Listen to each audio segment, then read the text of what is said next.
In the shadowy corner of a small town in the southwestern reaches of America, something deeply strange is unfolding. Is an alien fifth column, already active on Earth, secretly preparing for total conquest through the implantation and control of the human mind?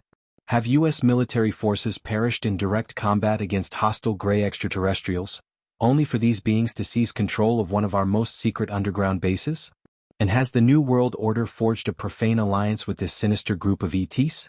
Within Dulce, New Mexico, it seems everything has gone awry, the town transformed into the epicenter of cattle mutilation phenomena, pulsing energy networks, secret societies lurking in the dark, subterranean anomalies unknown to surface dwellers, whispered conspiracies between locals and the aliens, unfathomable myths and legends hinting at lost civilizations, a 7-level underground base burrowed into vast natural caverns, geomagnetic irregularities disrupting reality, abductions and episodes of lost time for both humans and animals, hostile gray and reptilian alien entities, strange sounds and eerie movements emanating from beneath the ground. Below, a list of questions crafted by Branton was presented to the enigmatic ex-security officer of the Dulce underground base, Thomas Edwin Castello, roughly 1 year before his mysterious death or disappearance. Each is followed immediately by his unsettling answers. Branton: precisely when was the human-occupied level of the Archuleta Mesa installation, Dulce underground base, constructed? Thomas: I've heard that Dulce was started in 1937–38 by Army engineers, expanded and modified over the years, with the latest tunnel work completed in 1965–66 to link it to the Page Base, Arizona, site of ancient underground facilities. The Four Corners base is called Perica. Most Native Americans in this region are aware of the base and could speak of the underground life that's often seen near these communities. Branton: by what means were the upper facilities constructed? Are you familiar with the supposed developments at Rand Corporation of a tunneling mole machine, capable of melting rock with tungsten-powered graphite cones? Thomas: according to several senior maintenance workers, part of the base was blasted out with nuclear devices in the 1960s. Other parts, like transport tunnels, were created by advanced tunnel machines. It leaves the tunnel walls slick and fused, looking like black polished glass. Branton: who originally built the Dulce facility? Thomas: nature carved out the caverns. The Dracos, reptilian humanoids from Thuban in the Dragon constellation, used these caves and tunnels for millennia. Later, Rand Corporation's plans expanded them repeatedly. The original caverns included ice caves and sulfur springs, perfect for the aliens. Dulce's caverns rival the size of Carlsbad's. Note: Carlsbad Caverns and Lechuguilla Cave in New Mexico are officially among the world's largest, with unexplored leads remaining for professional spelunkers. Branton: what exactly are cattle and their organs, blood, tissues, eyes, reproductive organs, tongues, etc., used for? For what purpose or in connection with human mutilations? Thomas: read the so-called Dulce papers. Branton: does the underground transport system of Archuleta Mesa connect to a hidden network that is said to radiate outward from Mount Shasta, in the far north of California? Thomas: yes. Somewhere deep beneath Mount Shasta there lies an important dwelling place of the aliens, the ancient race, a reptilian lineage, and a clandestine meeting point for selected humans from the surface. From the time of President Grover Cleveland onward, every president in the history of the United States has made a journey to the intraterrestrial city known as Telos. President Harry Truman is said to have descended into the lower realms of the inner earth as a great archon of the earth. There, he is believed to have stood before the king of the world and placed into his hands the keys of the USA. In return, Truman received the promise of new, arcane technological knowledge and the assurance of triumph over all enemies that walk the earth. After that audience, he was introduced to Samaza and Khoach, extraterrestrial beings from star systems in the constellations of Boötes and Draco, respectively, both serving as reptilian ambassadors.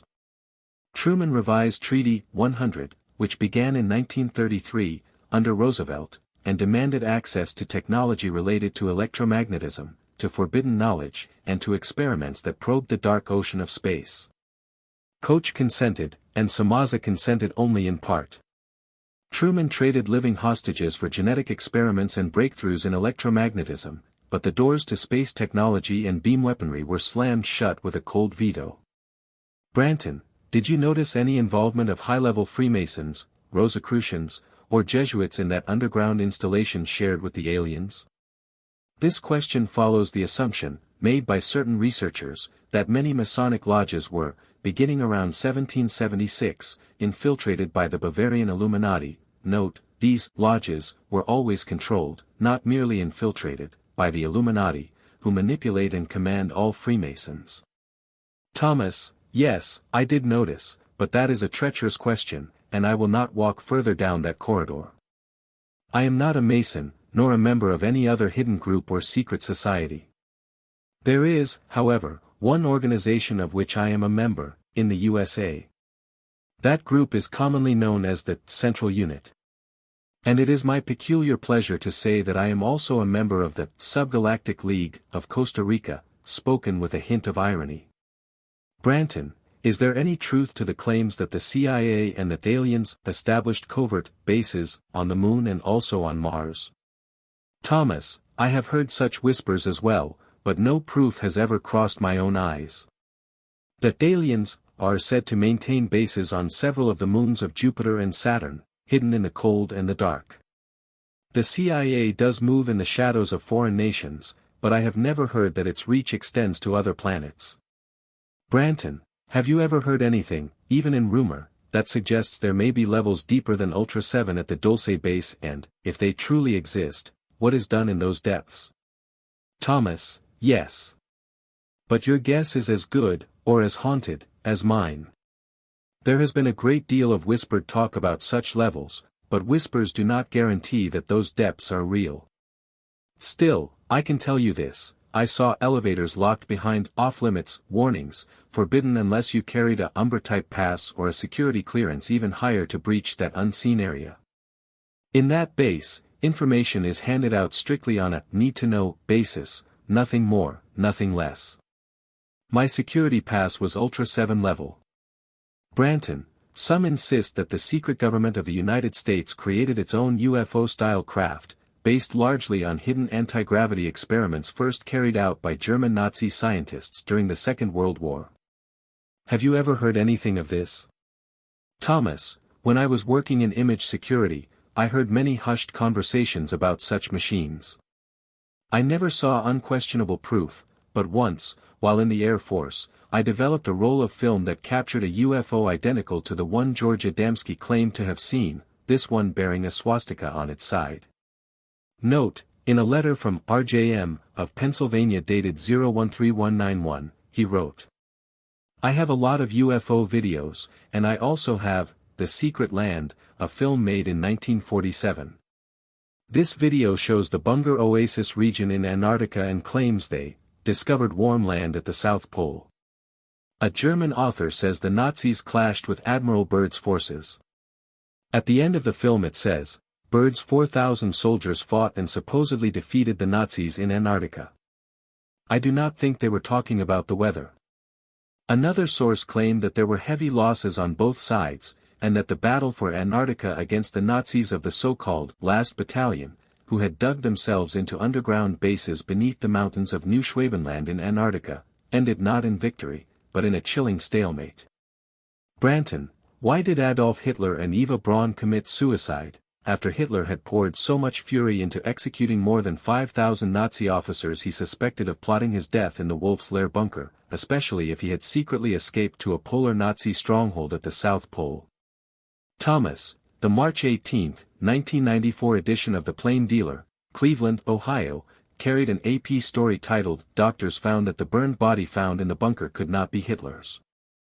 The article stated that French forensic experts concluded the charred corpse, long claimed to be Hitler's, was in fact not his body at all. Reports ordered by Joseph Stalin had been reshaped to calm the fears of the Soviet dictator, the specialists said. The remains were actually those of an unknown German man. According to the forensic experts, they spent more than 2 years dissecting the Soviet autopsy reports compiled just after the Third Reich fell in 1945. The body said to be Hitler's possessed an extra tooth and only a single testicle. No German physician who had examined Hitler before his supposed death had ever reported such anomalies. Branton: Did you have access to an alien craft? Were you ever taken inside one of them? Thomas: Yes, I often saw them resting in the dim garages. There are only a few of them at Dulce. The main fleet waits elsewhere, at Los Alamos. And yes, I stepped inside several of those craft. Two impressions will never leave me, the unnervingly spongy sensation of the floors beneath my feet, and the strange pinkish-violet cast of the interior lighting.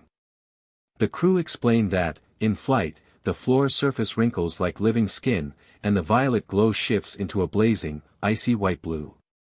The entire interior is scaled down when compared to the proportions of an average human being.